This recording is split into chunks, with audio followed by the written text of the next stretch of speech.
Chers internautes, bonjour.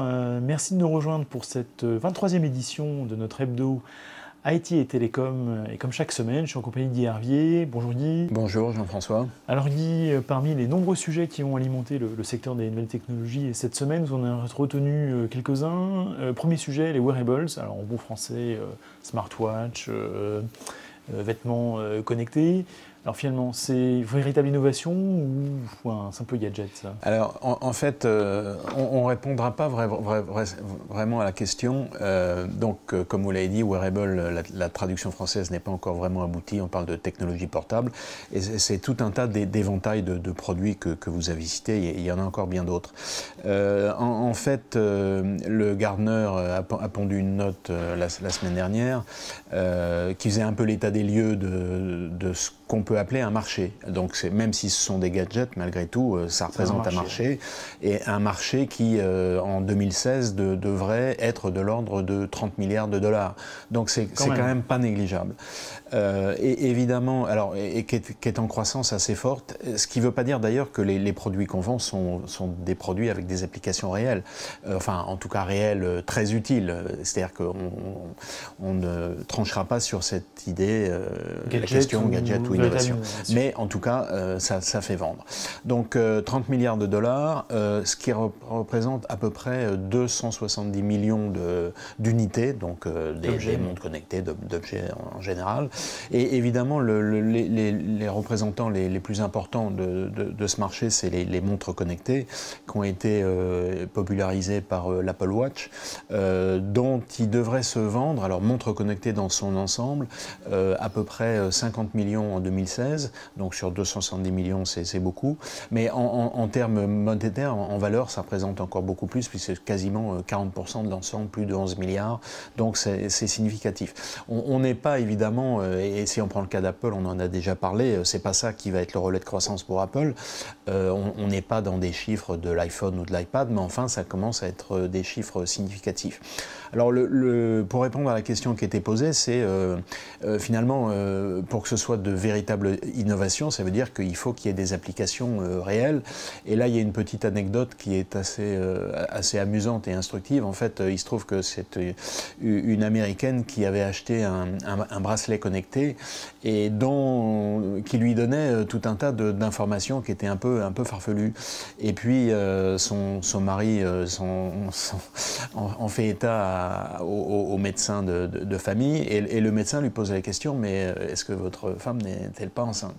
Et effectivement, le bracelet connecté avait transmis des paramètres de santé qui, en avance de phase, alors donc c'est le rythme cardiaque, hyperventilation, enfin tout un tas de paramètres de santé, qui finalement, en avance de phase par rapport aux tests qu'on fait habituellement, traditionnels, montraient qu'elle était dans cet état.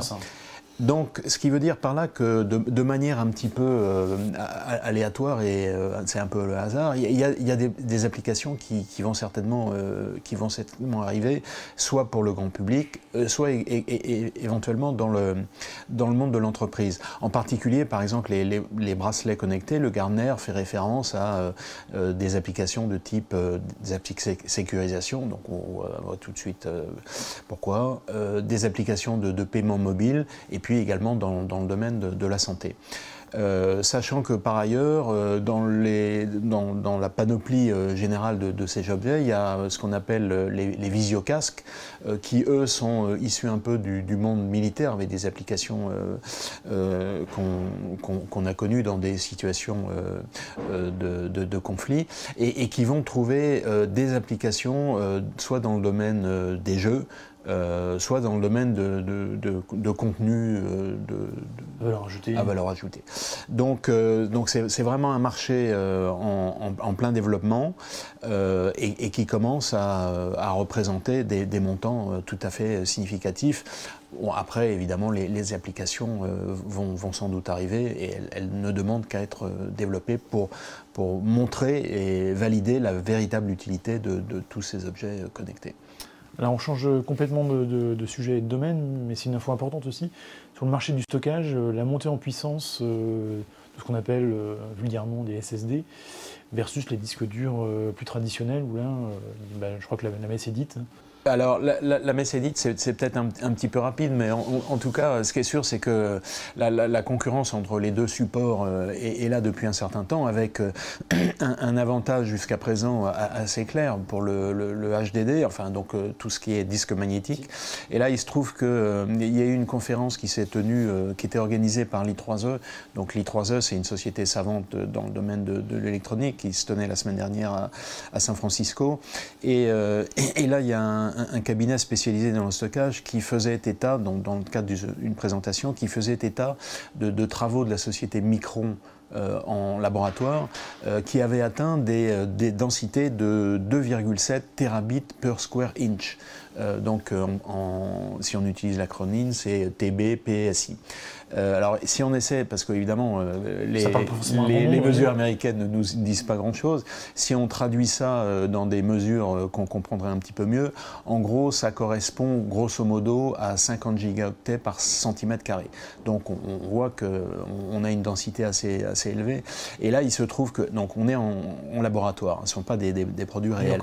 Et ça, malgré tout, c'est a priori supérieur à ce qui peut se faire dans le domaine du disque magnétique. Donc, bon, c'est un peu symbolique, c'est une étape qui a été franchie, mais enfin, ça montre malgré tout que les développements et les progrès qui sont faits dans le domaine du disque électronique sont extrêmement rapides. Alors évidemment, tout ça, ça ne remet pas en question l'équilibre qui existe encore entre les deux supports.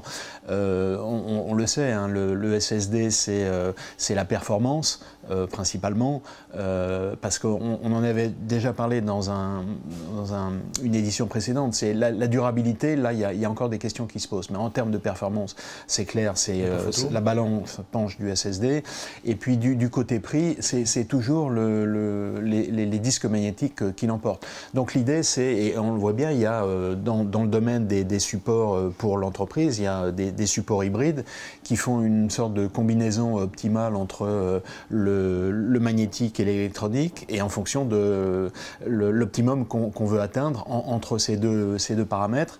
On peut donner un ordre de grandeur. Donc dans la conférence là, à laquelle on fait référence, en fait, il parle de $1 par gigaoctet dans le domaine du SSD, alors qu'on est à 0,6-0,7 cents dans le domaine du HDD. Donc on voit bien qu'il y a encore un écart qui est très, très important. Mais enfin, en tout cas, ce qui est sûr, c'est que le SDD est lancé. Il n'est pas seulement lancé dans le domaine des portables, où maintenant il a une part significative. Hein. Je crois qu'à peu près en 2016, 40% des portables seront équipés de SDD. Et d'ailleurs, si vous avez un portable qui a un HDD, rien ne vous empêche de substituer, de mettre un SDD pour des performances supérieures. Donc dans le domaine du portable, c'est déjà significatif. Et puis dans le monde de l'entreprise, c'est quelque chose qui monte en puissance.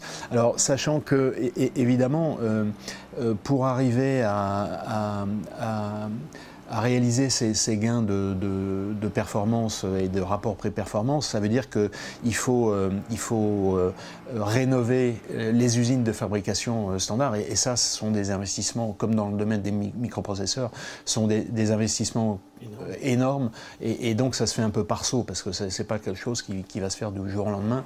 Donc, néanmoins, on rappelle, la densité d'enregistrement des disques SSD aurait dépassé le HDD, et ça, c'est une étape assez importante qu'il était intéressant de mentionner. Autre sujet sur lequel vous avez souhaité revenir, Guy, le capital risque, avec une étude qui fait un état des lieux un peu de ce qui s'est passé en 2015.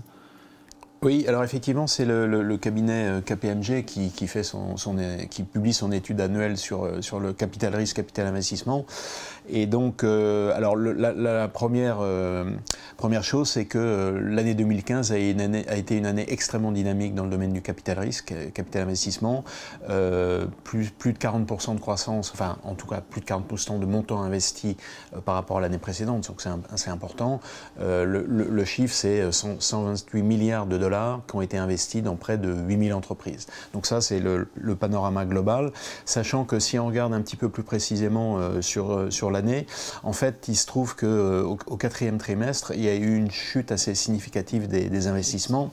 Et l'explication de ça, c'est que, en fait, si on regarde bien les introductions en bourse qu'il y a eu en 2015, donc dans notre domaine high-tech, puisque c'est celui-là qu'on suit plus précisément, finalement, ces introductions n'ont pas été de très grande réussite, ce qui veut dire que les investisseurs, et évidemment, eux, ils font pas ça pour le plaisir seulement, pour oui. plaisir, c'est pas du mécénat, ils espèrent un retour important. Et donc, finalement, ça les a un peu refroidis parce qu'en fait, ils se disent qu'ils vont investir et ils savent Quelles pas sont très les bien sorties potentielles. Exactement. Donc, ça a été, je dirais, le bémol sur la fin de l'année. Mais enfin, en tout cas, 2015 est une année extrêmement dynamique. Alors maintenant, par zone géographique, ça surprendra personne. La zone qui vient assez largement en tête, ce sont les États-Unis, avec 74 milliards, donc c'est quasiment les 2 tiers de l'ensemble, donc c'est très important. Et évidemment, ce qui ne surprendra personne également, c'est que la zone la plus dynamique pour cette activité-là, c'est bien sûr la Californie, et plus précisément la Silicon Valley, qui concentre la grande partie des investissements. Petite surprise, la deuxième zone qui vient juste après, mais assez loin derrière, c'est en gros tout ce qui tourne autour de l'État de New York, qui est passé juste devant le Massachusetts. Donc c'est ce qu'on connaissait il y a quelques années, voire décennies, sur la fameuse route 128, qui est traditionnellement autour des universités de Harvard et du MIT, donc qui était une zone un peu, enfin très dynamique, et puis qui a baissé un peu d'activité, donc qui vient en 3e position. Donc ça, c'est pour les États-Unis, donc la Silicon Valley qui vient très largement en tête. Et donc la surprise, ou en tout cas, si on ne suit pas trop ça, mais l'information importante, c'est que finalement, la zone géographique qui vient en 2e, et de manière extrêmement significative, c'est l'Asie. Avec 39 milliards de dollars, donc c'est quasiment la moitié de ce qui se passe aux États-Unis, donc c'est important, et avec en gros des participations de très grandes entreprises assez importantes comme Alibaba par exemple, et puis des sociétés spécialisées dans le capital risque, capital investissement. Et évidemment, dans cette zone de l'Asie, ce qui vient en premier, c'est la Chine, avec en 2e l'Inde, et un rapport entre les deux, en gros de 1 à 5 à 1 à 6 entre la Chine et l'Inde. Donc on voit bien que l'Inde, donc on le sait, hein, la Chine c'est tout ce qui est matériel, et l'Inde logiciel, pour simplifier à l'extrême. Mais en tout cas, le rapport des investissements est bien celui-là, est très important en faveur de la Chine. Et puis la 3e zone, évidemment, c'est l'Europe, et qui est quand même, malgré tous les efforts qui ont été faits ces dernières années, qui vient assez loin derrière, avec seulement 13 milliards de dollars. Donc c'est quand même, on voit bien un rapport 3 fois moins important que l'Asie. C'est quand même à noter. Donc de ce point de vue-là, si on souhaite que l'Europe redevienne, ou devienne, parce que je ne sais pas si elle a jamais été, une terre d'innovation dans le domaine des technologies, ça veut dire qu'il faut trouver des sources d'investissement, et donc c'est quelque chose sur lequel il faut travailler. Alors maintenant, sur les zones géographiques, là, pas de grande surprise. Finalement, c'est le Royaume-Uni qui vient en premier, devant l'Allemagne, et la France vient en 3e position. Donc là, de ce point de vue-là, les dimensions géographiques et économiques des pays sont pas tout à fait respectées, parce que l'Allemagne devrait être assez largement en tête, mais en tout cas, on sait que le Royaume-Uni est un peu plus en avance sur tout ce qui est innovation technologique. Donc, de ce point de vue-là, pas de grande surprise.